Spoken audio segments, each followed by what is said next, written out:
নির্বাচন ইস্যু নিয়ে আলোচনা করতে আমাদের সাথে স্টুডিওতে আছেন সহকর্মী আব্দুল্লাহ শফি। ভার্চুয়ালি আমাদের সাথে অনলাইনে যুক্ত হয়েছেন বিএনপির যুগ্ম মহাসচিব খায়রুল কবির খোকন। আপনাদের দুজনকে স্বাগত।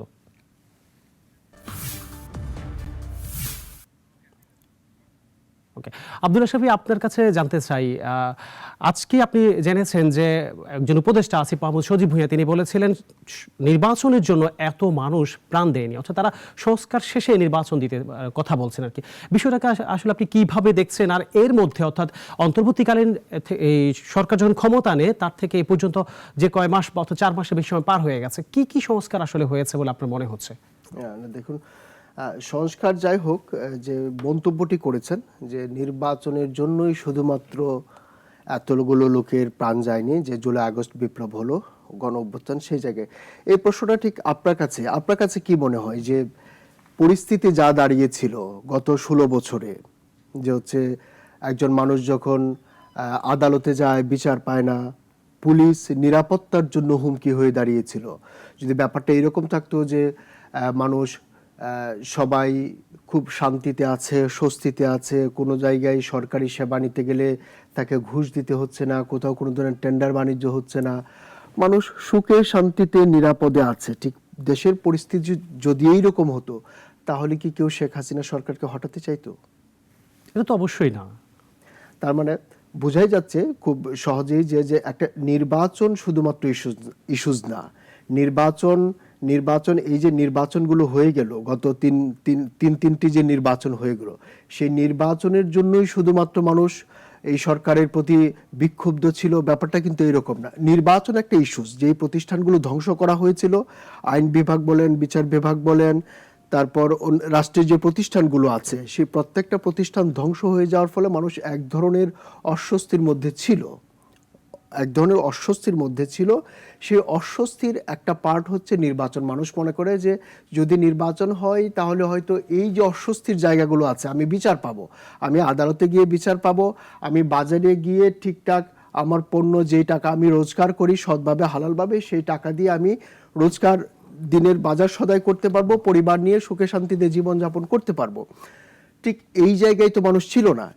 ঠিক যখন গত 16 বছরে যখন এই বিচার থেকে শুরু করে একবারে জীবনযাত্রা সব জায়গায় মানুষ অস্থির হয়ে গেল, তখন মনে হলো একটা নির্বাচনের মাধ্যমে ক্ষমতার পরিবর্তন দরকার, দেন মানুষ নির্বাচনের প্রসঙ্গে আসে।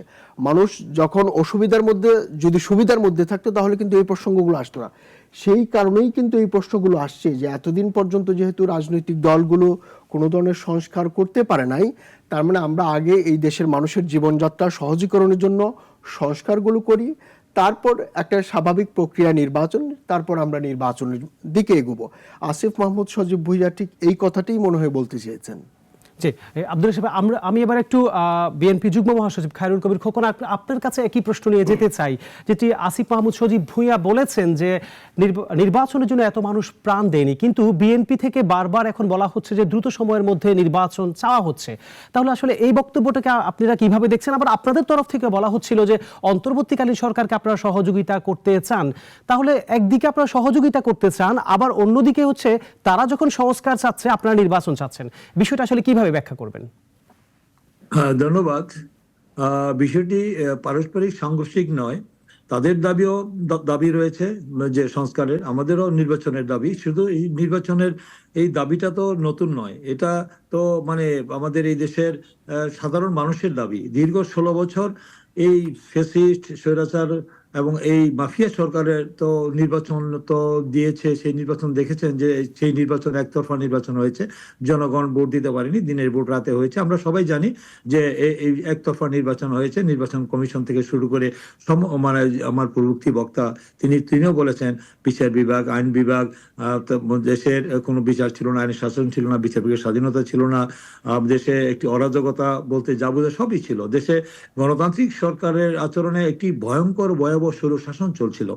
তো সেখানে ধরেন আমাদের এই যে গত নির্বাচন যেটা হলো, সেই নির্বাচন আমরা দেখেছি যে আমি আর ডামি নির্বাচন হয়েছে, সর্বশেষ নির্বাচন, সেটাও দেখেছি যে নির্বাচন কিভাবে হয়েছে। সেই যিনি যথার্থই বলেছেন যে যদি নির্বাচিত জনগণের প্রত্যক্ষভাবে নির্বাচিত প্রতিনিধি রাষ্ট্রীয় ক্ষমতা থাকতো, তাদের দায়বদ্ধতা জবাব দিয়ে থাকতো জনগণের কাছে। এই সরকারের কোনো দায়বদ্ধতা জবাবদিহিতা ছিল না, তাই তারা যা ইচ্ছা তাই করেছে, তাই না? এখন সেখানে সেখানে এই পরিবর্তিত পরিস্থিতিতে 5ই অগাস্টে গত যে ঐতিহাসিক ছাত্র গণ অভ্যুত্থানের মধ্য দিয়ে যে আমাদের নতুন করে আমরা যে মুক্ত হলাম, যে স্বৈরাচার মুক্ত, আমরা ফ্যাসিজম মুক্ত এবং এই স্বৈরাচার মুক্ত, আমরা একটি একদলীয় শাসন মুক্ত, এবং আমরা দেখি যে কর্তৃত্ববাদী শাসকের যে অবসান হলো, যে ফ্যাসিস্ট শেখ হাসিনা, খুনি হাসিনা পালিয়ে যেতে বাধ্য হলো, সেখানে পরিস্থিতি এর পরবর্তীতে মানুষের যে আকাঙ্ক্ষা প্রত্যাশা, যে মানুষের যত রক্ত, প্রায় 1,500-এর বেশি ছাত্র জনতা জীবন দিয়েছে, আমাদের বিএনপিরও 422 জনকে জীবন দিতে হয়েছে। এই দীর্ঘ 16 বছরের আন্দোলনে আমাদের অনেক জীবন ঝরেছে, মামলা হামলা গুম খুন হয়েছে, 60 লক্ষ আসামি হয়েছে, 1.5 লক্ষ মামলা, এবং প্রায় 1400 আমাদের নেতাকর্মী গুম হয়েছে, তারপরে 3,000-এর বেশি এক্সট্রা জুডিশিয়াল কিলিং হয়েছে। আমরা সব জানি আমরা কি হয়েছিল দেশে, যে দেশের আজকে আইনের শাসন বিচার বিভাগের স্বাধীনতা ছিল না, দ্রব্যমূল্য, মানুষের ক্রয় ক্ষমতার বাইরে লুটপাট সবকিছুই চলছিল। তাই আজকে যদি আজকে নির্বাচিত প্রকৃত অর্থে যদি একটি অবাধ, সুষ্ঠু, গ্রহণযোগ্য, ইনক্লুসিভ, অংশগ্রহণমূলক একটি নির্বাচনের মধ্য দিয়ে যদি জনপ্রতিনিধিরা রাষ্ট্রীয় ক্ষমতায় আসতো, তাহলে তাদের জবাবদিহিতা থাকতো, তাহলে হয়তো আমাদের এই হাসিনা বিরোধী আন্দোলনটা এই পর্যায়ে যেত, এত প্রাণ জড়ত না। বাংলাদেশের ইতিহাসে অল্প সময়ে এত জীবন, এত প্রাণ, এত রক্ত অতীতে ঝরেনি। তো যাই হোক, এই পরিবর্তে বলছে নির্বাচন একটি অন্যতম শর্ত, যে গণতন্ত্র প্রতিষ্ঠার জন্য সংস্কারও করতে হবে, কিন্তু সংস্কার তো একটা চলমান প্রক্রিয়া। আর নির্বাচন 16 বছর দিতে পারেনি, প্রায় 4 মাস হয়ে গেল, এখনো আমরা নির্বাচনের সুনির্দিষ্ট কোনো রোডম্যাপ তারা দিতে পারছে না। আপনি যেটি বলছিলেন যে আপনি যেটি বলছিলেন যে এই যে একটা 16 বছর টানা ফ্যাসিস্ট সরকার কাজ করেছে, যারা নির্বাচন দেয় নাই, এই জন্য কি আপনাদের দল বিএনপিকে দায় কম? আপনার মনে হয় যে, আমি যদি বলি যে 91 থেকে 96 পর্যন্ত যে শাসন আমলে, এরপরে যখন নির্বাচন হবে তখন কিন্তু বিএনপি সঠিকভাবে ক্ষমতা হস্তান্তর করে নাই। বাংলাদেশের ইতিহাসে একমাত্র প্রথমবারের মতো যে 2001-এ যে ক্ষমতা হস্তান্তর, আওয়ামী লীগ কিন্তু সেটি সুষ্ঠুভাবে করেছিল। তারপর 2001 থেকে যখন 6 পর্যন্ত যে শাসন আমল ছিল, তখনও কিন্তু সুষ্ঠুভাবে ক্ষমতা হস্তান্তর করার চেষ্টা হওয়ার কথা, কিন্তু সেটি কিন্তু হয় নাই। অর্থাৎ ক্ষমতা হস্তান্তরের ব্যাপারে যখন আওয়ামী লীগ দুইবার দেখলো যে এক ধরনের টালবানা তৈরি হয় এই যে তত্ত্বাবধায়ক সরকার ইস্যুকে কেন্দ্র করে, তখন আওয়ামী লীগ কি সেই সুযোগ নেবে না যে এই সুযোগ আর দিতে দেওয়া হবে না, এবং আমরা কন্টিনিউ করব? এই দায়কে আপনাদের সরকারের বাতিল তারা কেন করলো?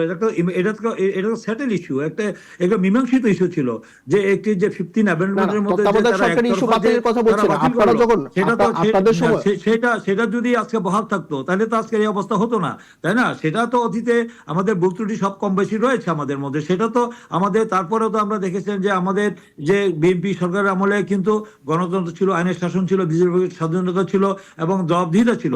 কিন্তু তার পরবর্তী নির্বাচনগুলি, আপনি 2008 পর্যন্ত নির্বাচনগুলিকে মোটামুটি মানে গ্রহণযোগ্য বলা যায়, 4টি নির্বাচন। বাকি যে নির্বাচনগুলো 14, 18 এবং যে 24-এ নির্বাচন হয়েছে, সেই নির্বাচন তো জনগণের সম্পৃক্ত ছিল না। সেই নির্বাচনটা, সেটা যদি নির্দলীয় নিরপেক্ষ সরকারের যদি 15 অ্যামেন্ডমেন্ট করে বাতিল না করা হতো, ওই যে আমাদের যে খায়রুল হক যে কাজটি করেছেন, যে তার তো জনতার আদালতে তার বিচার হবে, তিনি যে কাজটি করে গিয়েছেন, যে একটা মীমাংসিত ইস্যুকে তারা করে দিয়ে নির্বাচনের পূর্ব শর্ত, নির্বাচনের জন্যই কিন্তু আমাদের স্বাধীনতা যুদ্ধ করতে হয়েছে। 70 নির্বাচনে যদি সেদিন পাকিস্তানিরা ক্ষমতা হস্তান্তর করতো, তাহলে আজকে স্বাধীনতা যুদ্ধ হতো না, হইতে পারতো, অত পরবর্তীতে তাদের স্বাধীনতা যুদ্ধ হতে পারতো অন্য কোন ইস্যুতে। কিন্তু সেখানে নির্বাচন দেয়নি বলেই কিন্তু আমাদের অনেক আন্দোলন হয়েছে। এই নির্বাচনকে ইস্যু করেই কিন্তু, নির্বাচন তো সংস্কারের সাথে নির্বাচনের সাংঘর্ষিক নয়। সংস্কার হবে, সংস্কার 50 বছর 40 বছর হইতে পারে, একটা চলমান প্রক্রিয়া। তো নির্বাচন কি একটি অনির্বাচিত সরকার কি বছরের পর বছর যুগান্তর ধরে তারা ক্ষমতায় থাকবে? তারা তো নির্দিষ্ট সময়ের মধ্যে জনগণের প্রত্যাশা পূরণ করবে।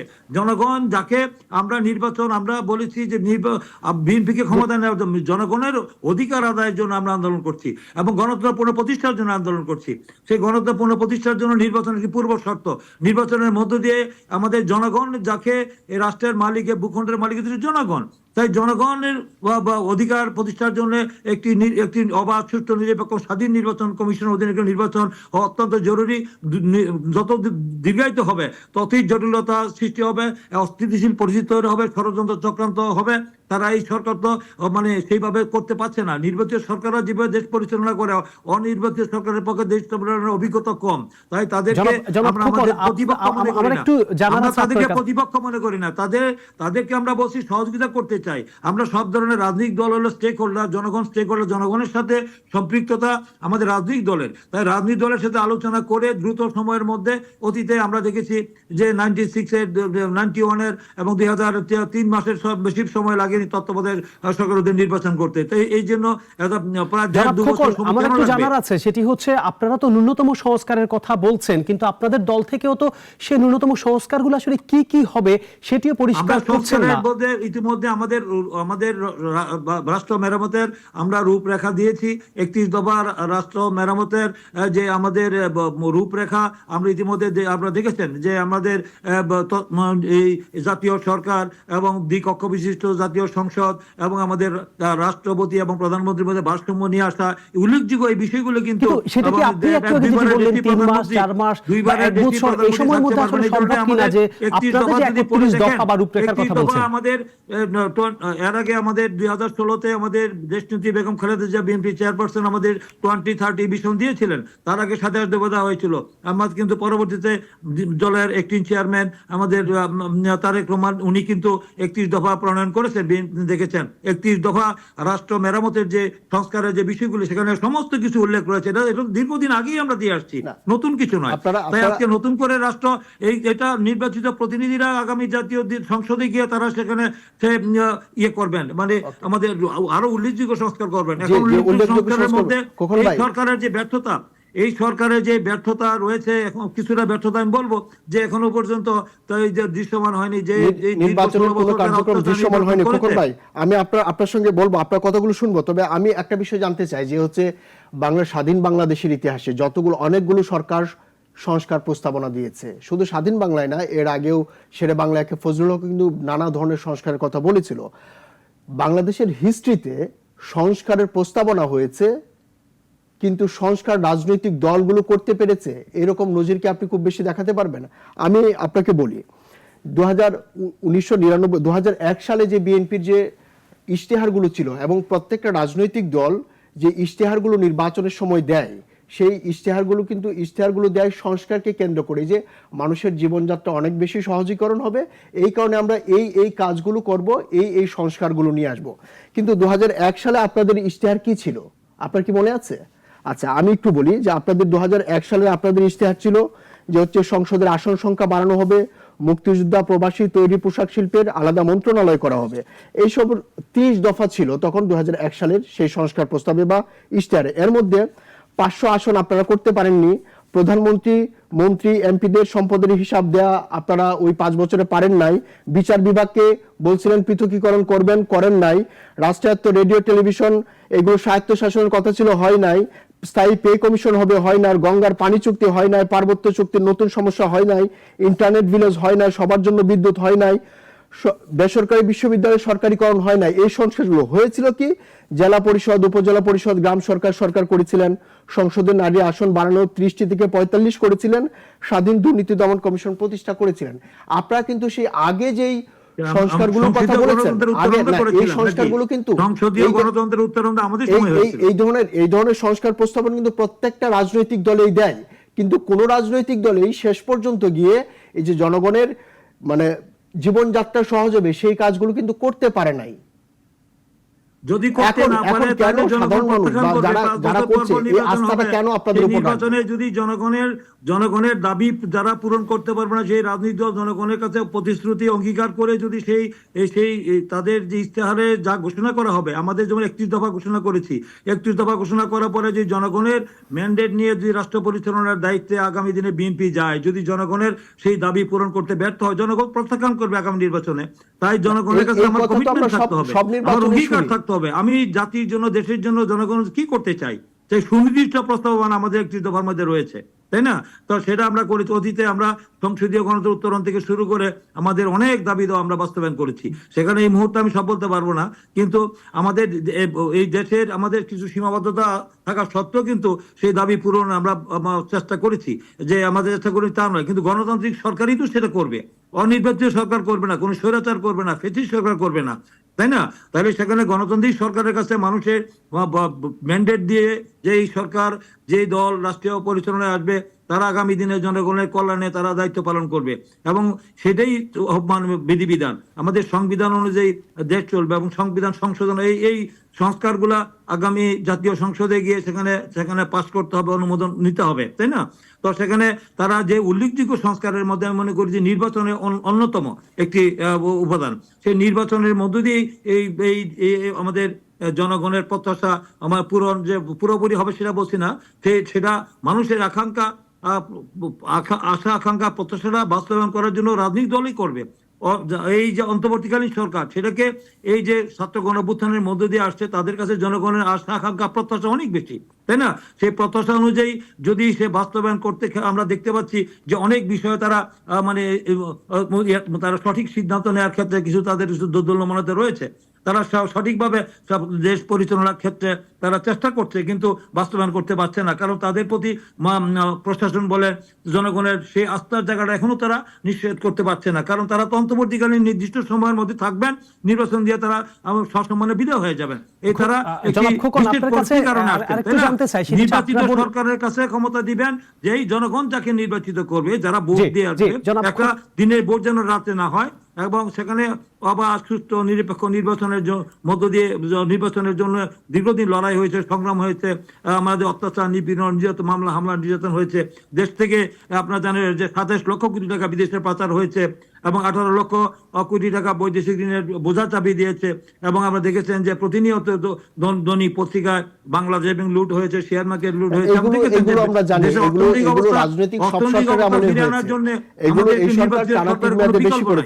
কখন ভাই আপনার কাছে জানতে চাই যে গণতান্ত্রিক পর্যায়ে উত্তরণের একটা বড় উপায় হচ্ছে যে সুষ্ঠু নির্বাচন, আপনি যেটি বলছিলেন, এবং তত্ত্বাবধায়ক সরকারের অধীনে নির্বাচন।